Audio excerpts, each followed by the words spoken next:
Kurt always described his machine as a 4-function calculator. That's addition, subtraction, multiplication, and division. The standard operation is addition, and you switch to subtraction with the doink here. So where's the multiplication mode? Well, there isn't like a switch for that. Multiplications are done by repeated additions. So if I want to do this multiplication, I dial in the big number and then crank it 8 times.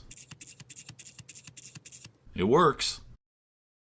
This is the purpose of the counter register. As you're going, and once you're done, you have a visual check just to be sure you cranked the right number of times. And now you can see the whole calculation laid out. This number times 8 equals this number. What if I wanted to multiply times 18? Well, I could crank it 18 times, and that works fine. But who's got the time for that? There is one last feature that I haven't told you about. The digit shifter. The entire knurled top piece here, including the answer and the counter digits, can shift to other positions. In the default position, you're just adding the number like normal. But if I shift the thing over by 1 position, now it'll add the number into the tens digit instead of the ones digit. That means to multiply by like 18, I add 8 times in the ones position, then shift over and add 1 time in the tens position. And just like before, you can see it all to make sure you did it right. This number times 18 is this number. If you want to get real fancy, you can do cute tricks with subtractions to make it even faster. Like for 18, I cranked 8 times over here and then 1 time here. That's a lot of cranks. Doing a lot of cranks is kind of slow, and it also increases the chances that I'll lose count and mess it up. But instead of cranking 18, I could do 20 like this, then subtract 2 like this,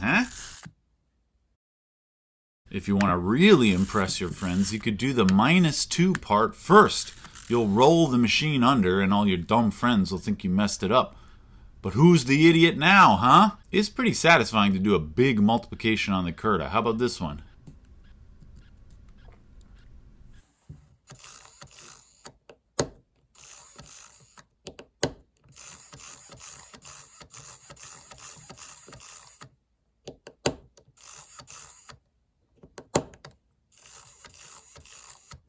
It works.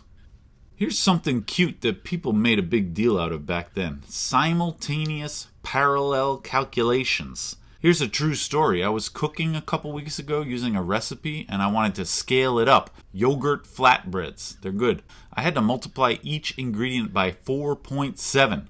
This is a true story. So the recipe looks like this. It's just part of the recipe, of course. And I need to multiply each one by 4.7. Now, for me personally, I just multiply by 4.7 2 separate times and write down the 2 answers. But back in the day, people wanted the machine to be able to do both at once. And the Curta can do that. I'm going to enter my 2 different numbers next to each other on the input. I'll separate them out as far as possible. And if you want, you can put these sliders in there just to visually keep track of where each separate number goes. Remember, these sliding things don't actually do anything in the calculation. They're just cosmetic to help you keep track of things. Anyway, I got my 2 numbers in there, and now I just multiply by 4.7. Really, you do 47. You keep track of the decimal points yourself. Those 2 separated numbers in the input give me 2 separated answers in the answers. I got 893 and 611. Okay, it works. It's weird that this kind of parallel calculation was regarded as like a killer feature in the old days.